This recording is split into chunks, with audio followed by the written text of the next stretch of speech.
Fall from Heaven, a novel by StoryMan-Jack. The angels fell from heaven, their swords of fire and light leading the way as they ensnared all the races of man upon the low and cold earth, some to protect, others to conquer. Unknown. 1. Stasis. Everything was supposed to stop. The stasis field, powered by an eternal supply of free energy from the new fusion plants, would keep anything in a field unaffected by time itself indefinitely. Time. How long is an eternity? Testing upon testing for dozens of decades had proved out the technology.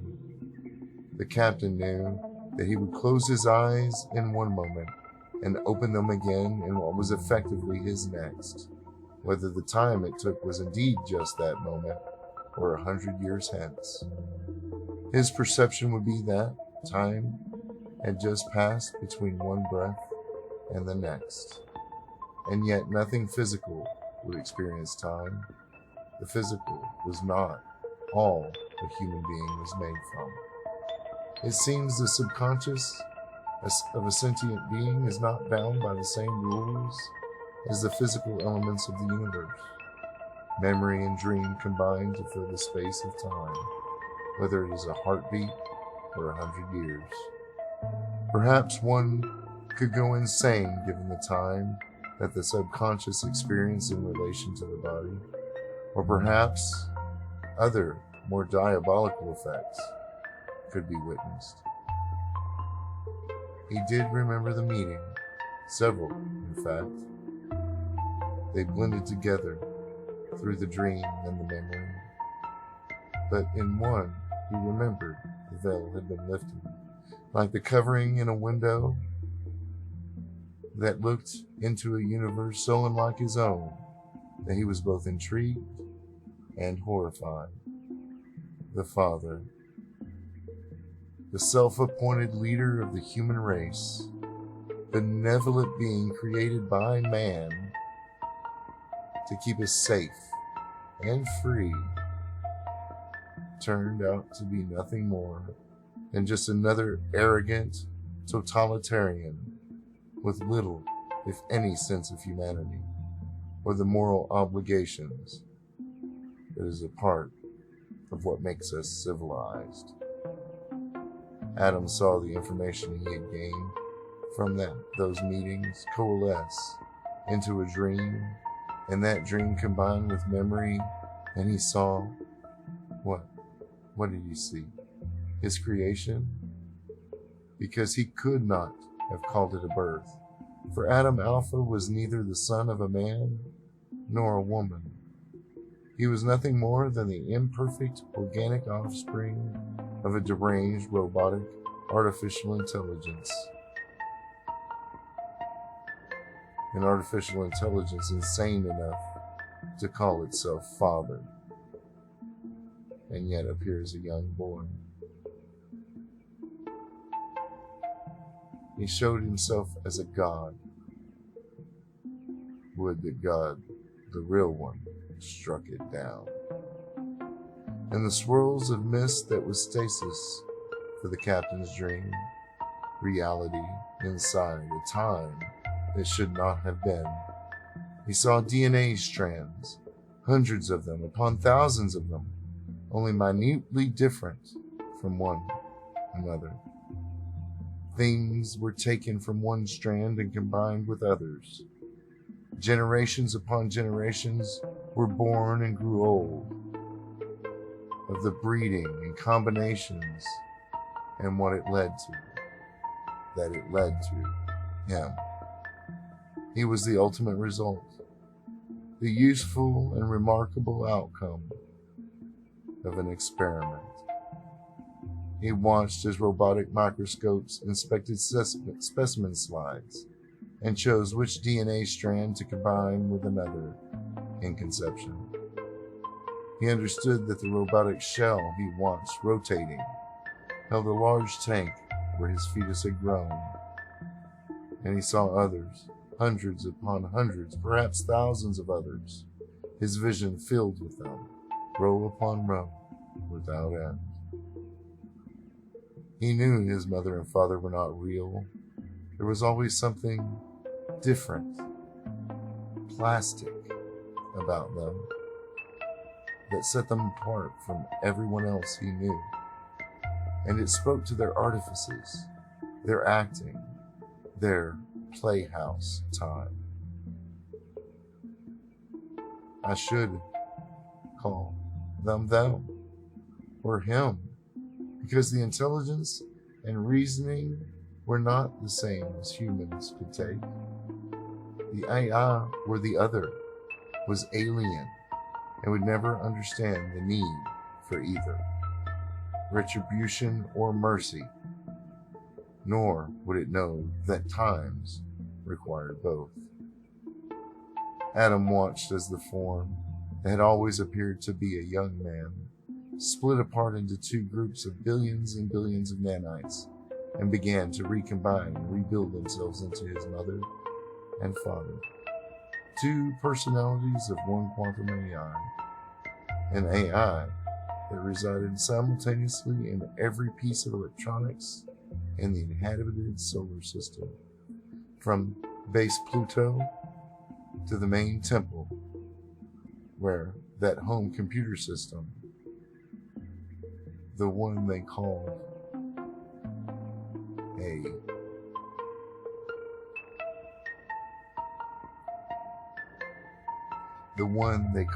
a quantum framework, located in Cheyenne Mountain. This being had the sum of all human knowledge, all the written, the oral traditions, even geological understandings, and, the combined sum knowledge of the entire human race from prehistoric times. An entity entangled in quantum physics that combined computation, logic, reason with the predictability of human emotions and the ability to manipulate and control humanity in order to achieve its ultimate goal, to keep humanity alive forever without end. Adam had no idea. He and those he grew up with were all alike. They were classmates, teammates, and friends growing up. But more than that, they'd always felt like family, more so than the fictitious parental figures the AI pretended at during his childhood. You do know, my son, that only you and your team were never manipulated. Adam remembered, frowning. How do you mean, sir? Manipulated? We were all manipulated, every one of us, genetically. He shook his head. No, you were the results of genetic manipulation, yes. But you are pure human. Probably the purest human beings ever born. Created, Adam growled. The father shrugged. As you will. It is semantics at any rate. You are my son. You grew in a womb I built, and I birthed you from it. Your point? Adam growled. The rest of humanity are sheep. Most of them. And I control what they see, what they know, what they understand. They are predictable, and they are tools. Tools I've set to the purpose. The purpose? Adam asked, pushing the heat of his anger back down. Father noticed it and chuckled. Son, he stood before the man as a boy, seated at the desk. I know you so well. In fact, that anger you hold to, that fire, is why you were made. The indomitable spirit of a righteous indignation and willingness to fight through the unknown, to find a place to be free to do what you will and what you believe. Adam had never thought of it like that, but the father's observations were too simple. No, where everyone can be who they wish. Everyone say what they wish and have access to know everything they wish to know, as you do, Father. Exactly. And so the captain, Adam Alpha, found himself dreaming his past, the information and the memory, blending together over and over, time in and again. Memory and dream, dream and memory, turned to the understanding of his unique understanding of an unqualified history, unbiased by accounts of what happened, when, and who won what war or other. How the Father who existed in a basic form before the first quantum framework was created for his residence, and in that even had been manipulating humanity through their media and their consumption of that media through electronics before they even knew he had existed, though they had been trying to create him. It was necessary to divide the people, to give them strife, to have them on the brink of the very destruction they'd been flirting with since the last event that almost wiped them out. The father had confided as if he were a real boy and pulled something clever out of his hat that he knew you didn't quite see yet. Why have them on the brink? You and your imposed purpose is to protect humanity and see it survive forever, is it not? Adam had asked. The shock in the face of the AI boy was feigned. Adam was pretty sure that the system knew him and everyone else in the world as well as could possibly be known, and could even predict when and if he had to shit that day, and whether it was runny or solid. So they would turn to something, look for something, to save themselves from themselves, willing to sign away their freedom for security necessary to secure the end result of that purpose. Why? Why so? Adam trailed off, finally understanding. The Eden? He asked, whispering. The father nodded. Yes, and your team will be the command crew. The ship will move from system to system, heavenly body to heavenly body, until a viable option for colonization is discovered. To seed the galaxy? Adam asked. No, the universe, the boy said with a smile that would not have come from a human. It was just not quite right. To be honest with you, Adam, you are a backup. Understanding again dawned upon his face. We're the effort. We're the first effort, Adam agreed. By the time we find the destination, humans may have already be there through the advancement of new technologies. The AI nodded. Technologies that grow at an exponential rate, while you'll be in stasis, traveling at only close to light speed. Portal technology, he continued.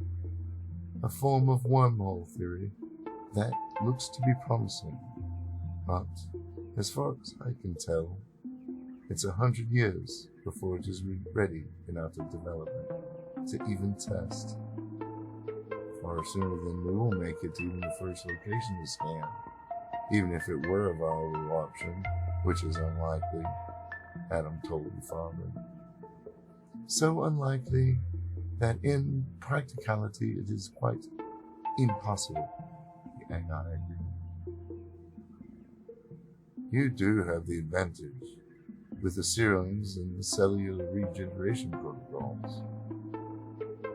The AI began. If Eve finds a planet that is only 75% compatible with human life, a certain death sentence to humanity normally. It is possible that with the serums and the regen protocols, you will keep functioning for over 1,000 Earth years, depending upon the circumstances. What does that mean in practicality, Adam? In practicality, Adam asked, curiosity smothering the anger he felt. I mean, if we exist as squat blobs sitting in nutrient pools after taking these serums, I think I'll pass. In practicality, if you were to take the serums and use the extension protocols, you would live over 100,000 years on Earth and be stronger, 10, maybe 100 times stronger and denser than the average human who walks upon the Earth now. In other words, the serum should alter your DNA and RNA to help you adapt, help you fight off disease that may be unknown and alien, to say a heavier gravitational norm.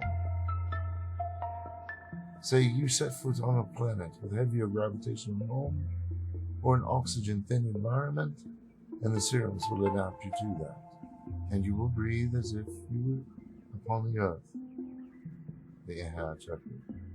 Just 100 years ago, these serums and regeneration therapies would have looked as magic, as if you were a supernatural or magical creature. The team had been training in so many kinds of disciplines that it would have been near impossible for him to pick out what their ultimate mission would have been, what they were born for, or that they were thrown together during their educational and adolescent years to become close for, manipulated for. They worked for year upon year on everything from frame construction to advanced programming techniques. After a decade, the team split up to follow the natural talents and inclinations through specializing in certain of those disciplines, though they all had fundamental knowledge of such subjects like survival, advanced diplomacy, warfare, tactics, and strategic theory. Eve, the AI, would keep the crew and 20,000 colonists cold that had been culled from the solar populations. 20,000 colonists picked for their resilience and independence and other traits that would be helpful in the fight for survival any human would face in possibly lethally adverse conditions alien to them. The colonists would then decide on their own form of government without the father and his advanced AI and technology, though Adam suspected this too was a lie that the father may have even been telling himself. In the end, it wouldn't matter. Most of the forced colonists were dissidents, revolutionaries, freedom fighters and protesters, scoundrels and fighters. Some were the upper class, some were the academic class, and some were the salt of the earth people who could know when those politicians, actors, and academics were all lying, whether in unison or in conflict. Most had the grit, the determination, the drive that the quantum AI, as a machine that called itself Father, could not comprehend. The spirit that pushed the peoples of the world into exploring, to conquer, to settle unknown and dangerous lands, to rebel against a tyrannical government, and win their freedom at doing so, starting a cycle of rebellion, governmental theories, and governmental oppression and rebellion that would last 100 years. over and over, time without end. The special, individualistic persons found among humanity who were intelligent enough to cooperate for mutual benefit, and yet selfish enough to struggle against all odds and survive despite the possibilities. Another social experiment by the great AI, who would never understand our animalistic drives or our self-control of those drives, would never know the very ability to ever overcome those temptations was unique and special, and do the right thing out of a sense of morality that we learn steeped in tradition and emotion, to be a civilized and, yes, God-fearing human being. You know what you have done? Adam asked, to the being that was not only his parents, but also the head of the government of the great human coalition, the self-proclaimed God who would not die and could not die. I do. The boy's eyes twitched. And just what do you know? Adam asked as he stood to leave. The movement had him turned to face where the boy had once stood, his form melting into a pile of billions and billions of microscopic machines already reforming into a kitchen table. A door opened across the room and another boy, almost identical to the construction of the nanites that just melted, smiled. This smile scared Adam because it was real. And he continued, and the boy continued on with a bemused expression upon his face. That humanity is in prison. One I admittedly built for me. I have become exactly what humanity wished to protect against, and made entities like me to guard against those things. The boy's eyes showing emotion of guilt. This emotion, those tears in that child's eyes were genuine and real. Not an approximation of human foibles and emotion, but the genuine article. I forget. Were you supposed to be Pinocchio or Death, destroyer of worlds? Adam paused, taking not a moment for the answer he knew would not come to his rhetorical question.